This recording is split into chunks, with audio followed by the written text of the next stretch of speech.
it's not possible for them to get in contact with you. I went to people. You just have a short talk about hobbies and nothing political. There's no point in talking about politics because... 안녕하세요. 저는 네덜란드에서 온 바트라고 합니다. 반갑습니다. Subway. It's fast, it's always on time. It's very easy to understand where you can go and where you want to go. It's all clear. Without concerns, you can travel through Seoul City. In my experience, I think the safety wall before you enter. This is like surprising why there's always a safety wall. If you go to other countries, there's a big risk of falling on the tracks, but not in South Korea. And the happy tune, always the music. It's so cute. You make everything cute. It makes me very happy.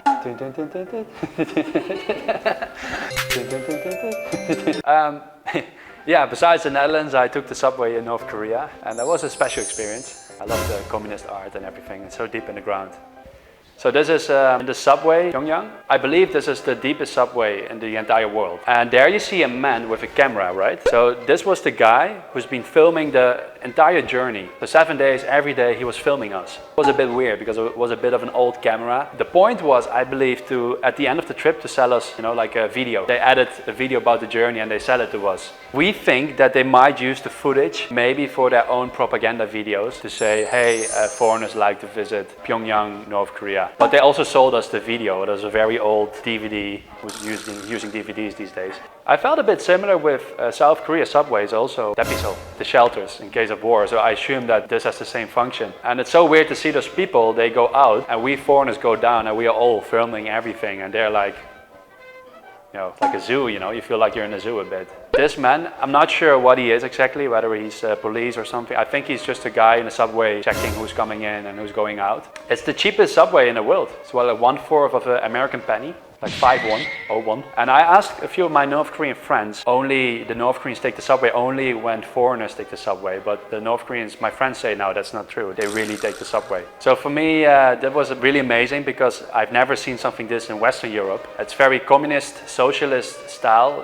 Those big propaganda paintings about how good the system is, the farmers, the working class. And then you see this very old subway. And the moment those people walk out, I think that's happening right now, that is so unreal. You can see their actual fashion, right? Like what they wear in winter. To see the North Korean people just come out of the subway, go to work, that's a bit unreal as a foreigner in the subway. Oh, by the way, this subway is the newest subway. And it's made in the DPRK in North Korea. That's what they say. And while the other subway that we saw was made in West Germany a long time ago. It's coming from Europe.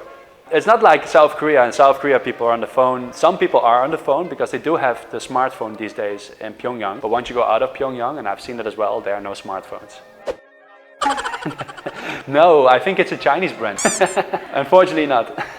So a part of the North Korean subway in Pyongyang was built, I believe, 5 years before the South Korean subway. Because that time North Korea was more developed. Oh, this is also interesting. So here they are reading the newspaper while standing. But it's not allowed for North Koreans to fold the newspaper when one of the leaders has a picture on the newspaper. You're not allowed to fold the face. So you always have to put it back the way it is. If you fold it, I think there is a big punishment in it.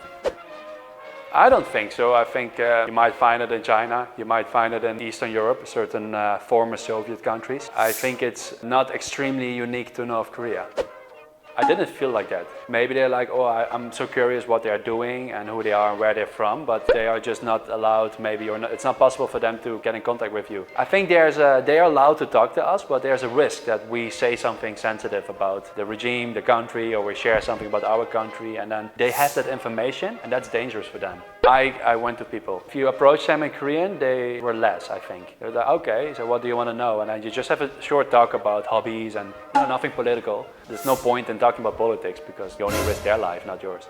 When I saw the new subway, that reminded me of the South Korean subway. Inside, how they announce the station, the next station, how it appears. It's all Hangul, and then you see the map above the door. Almost exactly the same in terms of handlebars and how you sit. I mean, yeah, they look Korean to me. Maybe a bit skinnier, a bit overall more like to the bone because they don't have that much food at times. I mean, South Korea subway is of course one of the best ones in the world, right?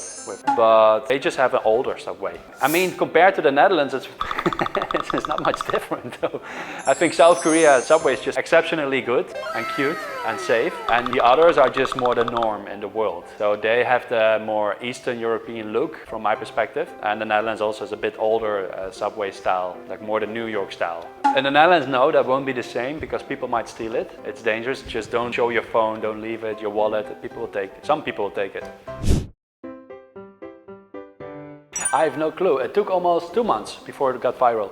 So first the views were very low. But I think what is different from my videos and all the other videos is that I have Korean subtitles. So I made it, my intention was to make it for South Koreans, to give them a look into North Korea with subtitles. That was my intention. First of all, South Koreans, they cannot go to North Korea, so this gives them a look into Pyongyang. While all the other foreigners, they think, it's only what foreigners can see. Yeah, that's true, but for South Koreans, it used to be also their country. So even if they can see Pyongyang or Gaesong, like the tourist places, then it still used to be their country, so it doesn't matter. For them, it's still Korea. It reminds them a bit of the 60s and the 70s or the 80s in South Korea. So I talked about the differences between the subway in North Korea, South Korea, and my experience taking it. If you want to know more about that, you can check it out in my videos on my channel. So come and have a look. See you there.